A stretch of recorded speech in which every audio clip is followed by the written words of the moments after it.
All right, so we've got a pretty hefty deep dive ahead of us with The Biology of Belief, this book by Bruce H. Lipton. Yeah, definitely a fascinating one. It's not your typical biology textbook, that's for sure. We're going to be exploring how, get this, our beliefs might actually be shaping our lives. Lipton really turns things upside down. Yeah, We usually think about biology as us being controlled by our genes, right. but he's suggesting it's actually our environment and, even more radically, our beliefs that could be the real driving forces. Okay, so I'm intrigued, but color me skeptical. How does a cell biologist like Lipton even come to this conclusion? Well, it's kind of a wild journey. Oh, okay. So he spent years teaching, the traditional genes are destiny idea. Right.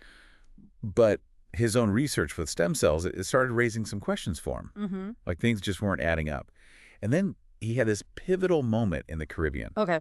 Picture this. He's on this remote island, surrounded by nature, and it just hits him. His life experiences, not just his genes, were actually influencing his biology. So like a tropical aha moment changed his whole scientific perspective. Exactly. A total paradigm shift. Wow. It really shook things up for him. So did this experience lead him to like totally ditch the role of genes? Not completely, no. He still acknowledges that genes are important, Right. but he argues that we've definitely overestimated their control.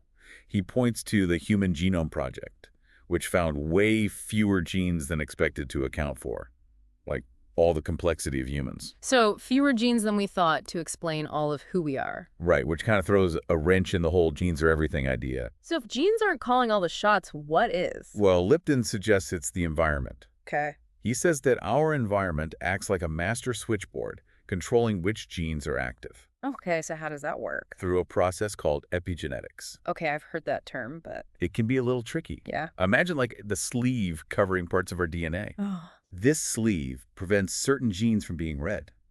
Environmental signals can move that sleeve, turning genes on and off. So our experiences can literally change how our genes function. Exactly. Yeah. Pretty wild, right? That's amazing. So what kind of environmental signals are we talking about here? Everything. Nutrition, stress, even our thoughts and emotions. Hold on, our thoughts. Yeah, and this is where things get really interesting. Okay. Lipton starts delving into quantum physics, the study of energy and how it behaves. Wait, quantum physics? How does that fit into all of this? Well, Lipton argues that traditional biology has been too focused on the material world, ignoring this invisible world of energy that quantum physics reveals. Okay.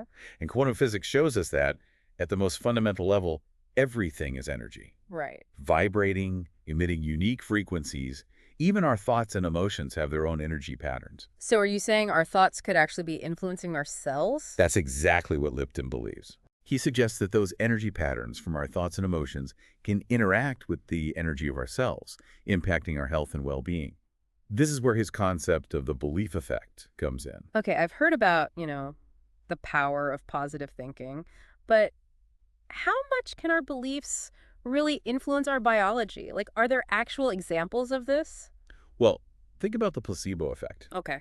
Studies have shown that people experience real healing just because they believe they're receiving treatments, even if it's just a sugar pill. Yeah, that's true. But is that really our beliefs directly changing our bodies, or is it just the power of suggestion, like impacting our perception of pain? It's a complex question, and scientists are still figuring out all the mechanisms. Yeah. But there's definitely evidence that our beliefs can have a profound impact on our physiology. Like what? Well, there was this study at the Baylor School of Medicine on knee surgery, and they found that patients who had sham surgery, basically a fake surgery, experienced the same pain relief as those who had the actual cartilage repair, just because they believed they got the real deal. Wow. Pretty mind-blowing, right? That's pretty convincing. But if positive beliefs can be so powerful, could negative beliefs actually harm us? Unfortunately, yes. Really? Lipton calls this the nocebo effect, where negative expectations can actually manifest physically. So like the opposite of the placebo effect. Exactly. And there's this kind of tragic story about a man who died with very little cancer in his body. And his doctor actually wondered if he died because he believed he was going to die. Wow, that's a sobering thought. So it seems like our beliefs could be having a much bigger impact on our health and well-being than we realize. But how do we even begin to change these deeply ingrained beliefs, especially if they're like operating on a subconscious level. That's where things get even more interesting. Okay. Lipton argues that our subconscious mind is like this powerful, programmable hard drive, storing all our experiences and beliefs, even the ones we're not aware of. Okay, so if we want to change our biology, we need to understand how to like reprogram our subconscious. Exactly. It's like rewriting the code that's running our lives. Well, I'm definitely ready to explore that further. This is way more than just a biology lesson. It's starting to feel like a guide to understanding ourselves and our potential. It definitely is. Yeah. Lipton really opens up a whole new way of looking at things. Okay, so we've kind of established that our subconscious minds, they're like these supercomputers Yeah. running programs based on like all our past experiences. Right. But if we're not even aware of these programs, how can we possibly change them? It's kind of like, when you've got an app running in the background of your phone, Uh-huh. draining a battery without you even realizing it. Oh, yeah. So first, we got to identify those hidden programs. So how do we do that? Like, do we need to hire some tech expert to like crack open our subconscious minds? Huh. I wish it were that simple. No. But we can start by paying attention. Just noticing those recurring patterns in our lives. Okay. Especially the negative ones, You mean like always attracting the same kind of unhealthy relationships? Exactly. Or like self-sabotaging right before a big achievement? Yeah, those are often signs of subconscious programs running in the background. So those are like red flags. Exactly. Okay. And dreams can actually offer another window into these hidden beliefs and fears. Oh, interesting. So like dream journaling could be a good starting point for deciphering these subconscious messages. Absolutely. Powerful tool for self-discovery. But, there are also more specific techniques for actually reprogramming the subconscious, Okay, like what? like hypnosis and affirmations. Lipton even witnessed this dramatic example at a conference he was at. There was this woman who overcame like a severe fear of public speaking. Really? Yeah. Wow. And it was like minutes using this technique called PSYCH-K. Oh, wow. So like a near instant transformation. She went from terrified to speak to confidently addressing a large audience. It's pretty incredible. That's amazing. Are these techniques like something anyone can learn? Or do you need to be like a hypnotherapist or an energy healer or something? Many of them you can actually learn and practice with the right guidance. Okay. It's really about finding what resonates with you Right. and consistently applying it. Okay, so it's not like a quick fix. No. But a process of retraining our minds. Exactly. That makes sense. But Lipton doesn't stop at the subconscious mind. Oh, no. He even suggests that our identity, like who we are, might actually extend beyond our physical bodies. Right. Now, that's a concept I'm having trouble grasping. Yeah, it's pretty mind-bending. Yeah. But he uses this clever analogy. Imagine a TV set. Okay. So the TV, that's like our physical body. The antenna, that's like our receptors. Okay. And the broadcast, that's our self-information flowing from the environment. So our bodies are essentially receivers, picking up information from like some kind of universal broadcast. But where is this information coming from? Well, that's the big mystery, isn't it? Yeah. Lipton equates this field of information with what, some people call spirit, the universe, or even God. So even when our physical bodies die, the broadcast, it continues. It's like the concept of a soul that lives on. It's similar, yeah. And it opens up possibilities like reincarnation. If our self is information that can be accessed by different receivers, and maybe another individual in the future could download the same broadcast. So theoretically, I could come back as like a cat in my next life. Maybe. Or a tree. Possibly. I mean, who knows? But, whether or not you subscribe to the idea of reincarnation, the key takeaway here is that our actions in this life, they have a ripple effect that goes beyond our physical existence. Right. Lipton really emphasizes that we are interconnected with the universe in ways we're only beginning to understand. That's a pretty profound thought. But sometimes, looking at, the state of the world, it's hard to feel optimistic about our evolution. Is there any evidence that we're actually moving toward greater consciousness and understanding? Lipton's actually quite optimistic.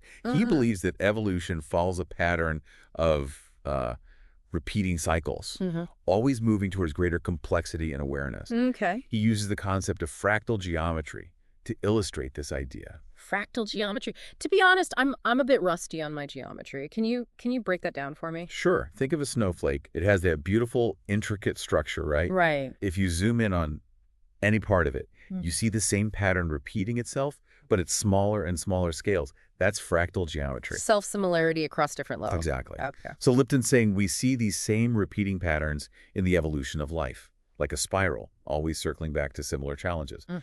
but at increasingly higher levels of awareness.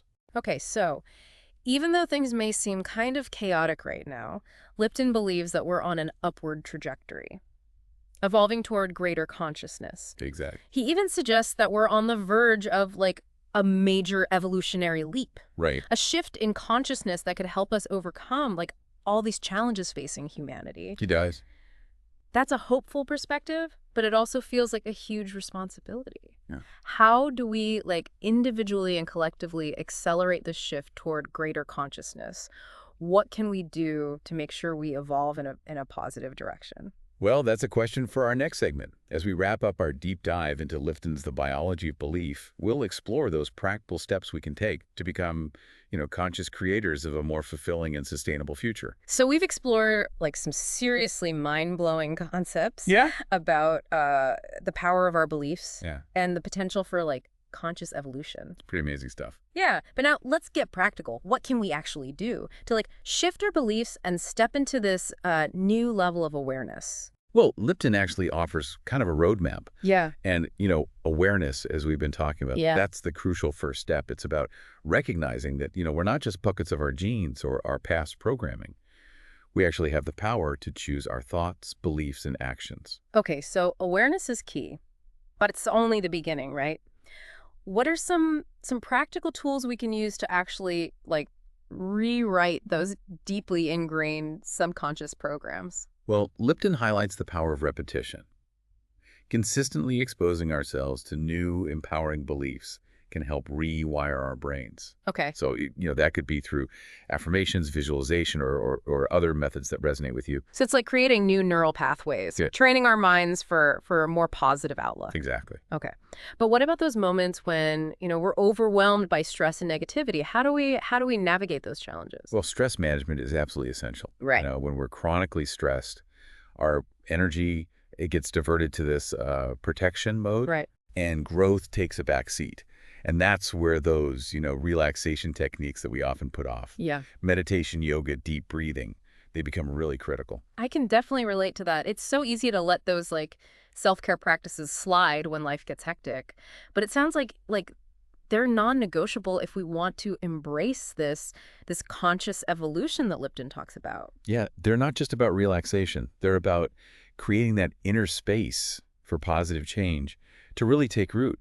And, don't underestimate the power of your environment either. Right. Surrounding yourself with supportive people who uplift you and believe in you, that can make a world of difference. It's like building a positive feedback loop. Exactly. The more we focus on, positive beliefs and surround ourselves with positive influences, the Yeah. more those beliefs become our reality. Right. But what about those, like, really deeply ingrained patterns that feel like impossible to shift? Are there tools for tackling those? Well, Lipton's a big proponent of energy healing modalities, Mhm. things like acupuncture, chiropractic, and energy psychology.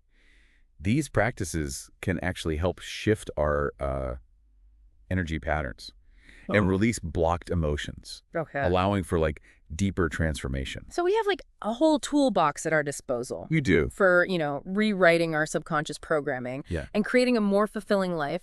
But what I find truly inspiring is Lipton's vision of humanity, like, Wow. on the verge of this collective evolutionary leap. Is this really possible given, Yeah. the state of the world? Lipton believes it is. He sees a growing number of people, kind of awakening to their power as conscious creators. And this shift in awareness, it's not just about, personal transformation. Right. It's about contributing to a collective evolution Okay. towards a more peaceful, sustainable, and compassionate world.